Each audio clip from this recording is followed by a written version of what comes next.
তো hello guys, আজকে একটা নিয়ে চলে আসছি নতুন ভিডিও। আজকে ভিডিওতে থাকছে এক মনোরঞ্জন দেওয়ার জন্য আপনাদেরকে এক হাসির ভিডিও। তো ভিডিওটা দেখতে থাকুন, আশা করি আপনাদেরকে ভালো লাগবে। ভালো লাগলে একটি লাইক করবেন এবং বন্ধুদের সঙ্গে শেয়ার করতে ভুলবেন না। তো চ্যানেলটাকে সাবস্ক্রাইব করুন। শুরু হচ্ছে আজকের ভিডিও, দেখুন। তো বন্ধুরা, আজকের ভিডিওতে থাকছে এই যে দুদিন তিন ধরে ক্রমত বৃষ্টি হয়ে চলছে। এই বসন্তকালে অকালীন যে বৃষ্টি, এই বৃষ্টির মধ্যে যে চাষির ক্ষতি হয়েছে, কালকে প্রচুর পরিমাণে বৃষ্টি হয়েছে। আজকের এই ভিডিওতে ওটাই থাকছে। তো যাওয়া যাক আজকের ভিডিওতে। তো আকাশবাণী কলকাতা, খবর পড়ছে নেড়িকুত্তা। আজকে আমার সঙ্গে যে নেড়িকুত্তা আছে, ইনি বলছেন কিছু।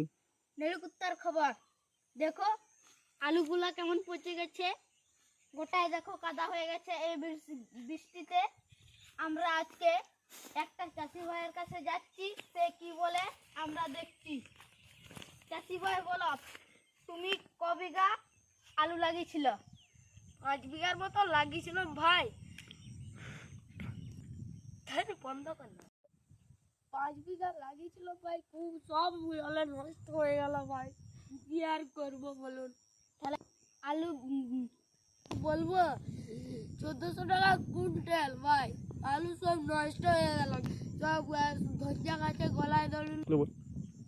তখন আগে নামি চাষ ছিল, বৃষ্টির সময় লাগাতে পারিনি, এখন সব পচে গেল। কি আর করবো, ধনিয়া গাছে গলায় ধরে নিয়ে মরতে হবে।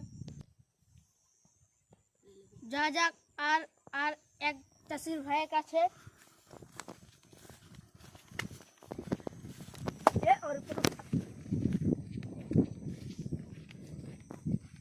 চাষি ভাই, তোমার ক বিঘা আলু লাগিয়েছিলে?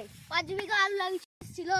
আগে লাগানা জলে সব ভিজে পচে গেছে, এখন আর কি করব? তো বন্ধুরা, শুনলেন চাষিদের কথা। তো সত্যি প্রচুর পরিমাণে দেখুন ক্ষতি হয়ে গেছে চাষিদের। তো কাল দিকে একেবারে বৃষ্টি হতেই চলেছে। এই বিকেলের দিকে বৃষ্টি থেমেছে। দেখো, অনেকের আলু তাড়া প্রায় শেষ হয়ে গেছে। তো এই চাষির আলু তাড়েনি, অনেক নামি করে লাগিয়েছিল। দেখুন কত ক্ষতি হয়েছে চাষিদের। দেখো চাষিদের কত ক্ষতি হয়ে গেছে।